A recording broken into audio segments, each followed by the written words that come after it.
trying to line up brickwork, you'd think it would be easy, but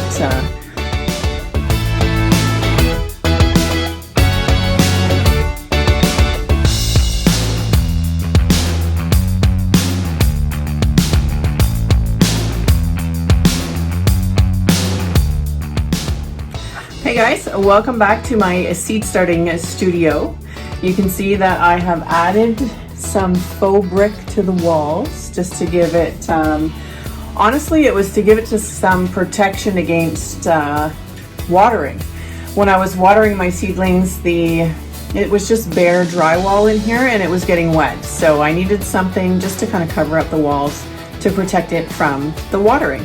So we've updated the space and added some faux brick and gave it a much more studio look. I think it turned out great for a backdrop, and it is wallpaper, stick-on wallpaper. Wallpapering by no means is fun. So, and again, trying to line up brickwork, you'd think it would be easy, but hopefully you can't really see the difference in the video, but I love the way that it looks, and it just kind of gives this room a little bit of a finished look. So I'm here today to update you on all my seedlings. So my name is Bonnie and this is Artist in a Garden.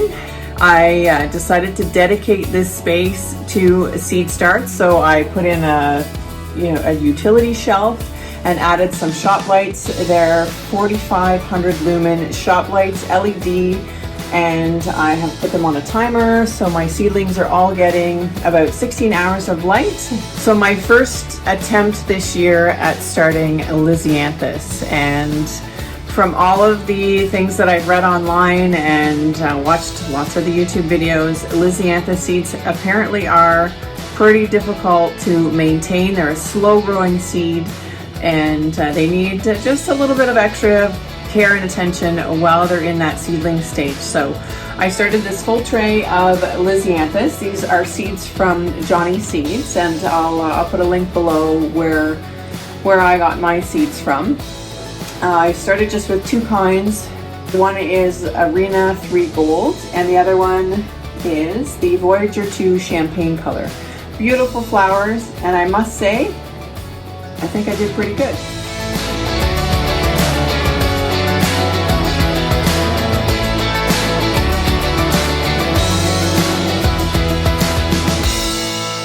On the germination of my Dianthus, I think I can safely say that I have probably a 90 to 98% germination on all of my seeds that I started with the Dianthus.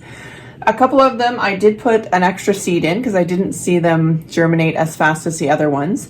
And I now have two Dianthus germinated in some of these cells, but they are very slow growing and they are so tiny. Some of them are a little bigger than others. I've got one that has it's got its third set of leaves on it already, and it is my biggest one. It's over here in the corner, and that is the Champagne Voyager 2. The Arena Gold, they were slower to germinate, but I have pretty much, again, a 98% germination on all of those seedlings. I did start them on heat mats and sprayed them, mist them probably every other day with the humidity dome on top, so they stayed quite moist and warm.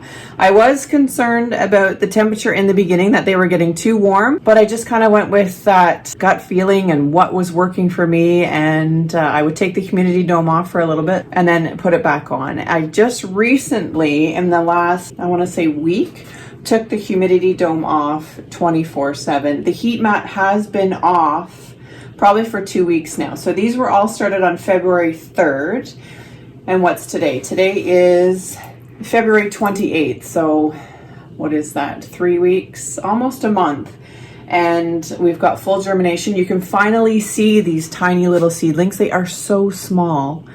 But most of them, you can see they've got probably a second, and one of them has got a third set of leaves on them. So I'm quite happy with the way my first attempt at starting Dianthus has gone.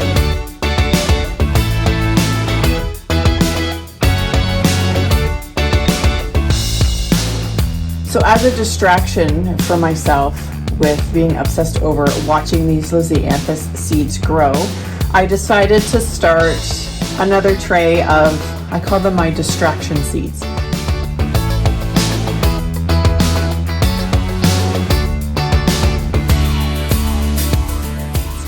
So I put in some strawberries in this row, basil, which germinated and started growing within, I want to say minutes, but it's probably a day or two and it germinated. I also started some peppers early. I want to get them to kind of the nursery stage. You know, when you buy your cell packs at a nursery, I kind of want to get some peppers to that stage before I move them outside.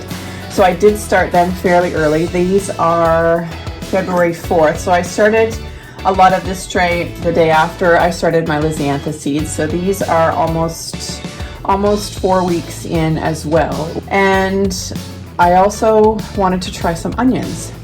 And as you can see, I have zero germination on any of the onions I started in this tray. One was a seed tape, and it was my my attempt just to see if I could get those to germinate. None of them germinated last year in the garden. I thought maybe this year in the seed starting trays that I might get some germination on them, but nothing. I'm 4 weeks in and I don't see any germination on any of the onions.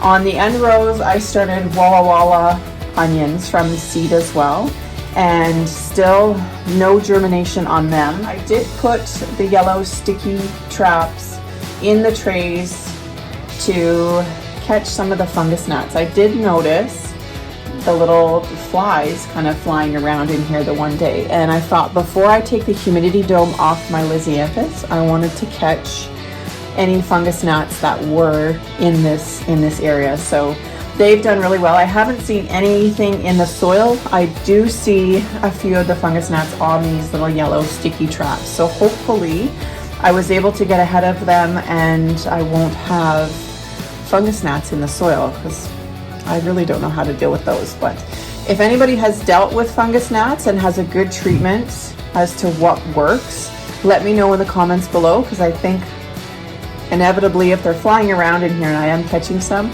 that I might end up with some in the soil. So